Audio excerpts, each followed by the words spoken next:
La Procura della Repubblica di Catanzaro ha avviato un'inchiesta sulla morte di Natalino Zicchinella, l'uomo di 56 anni che ha perso la vita ieri a causa del crollo di un muro di sostegno che ha travolto l'officina nella quale lavorava. La caduta del muro è stata provocata dalle intense piogge abbattutesi nel Catanzarese. Al momento il fascicolo d'inchiesta è contro ignoti. Nel pomeriggio i funerali del carrozziere.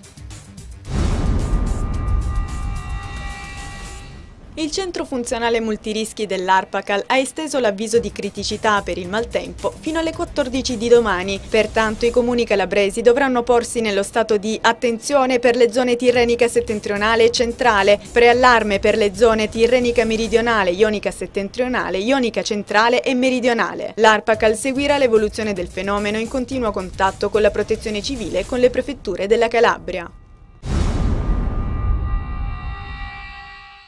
Un progetto che mira a far emergere il lavoro nero in Calabria e dà modo a 200 giovani neolaureati di formarsi per diventare agenti di sviluppo locale è stato presentato a Catanzaro dal presidente della regione e dall'assessore al lavoro. Il bando del progetto Regola ha un investimento di 14 milioni di euro di fondi comunitari. Per i giovani laureati e disoccupati che saranno formati dalla FIELD ci sarà poi la possibilità di godere di una seconda fase del progetto, grazie alla quale otterranno un contributo di 20.000 euro a fondo perduto e 25.000 euro come prestito.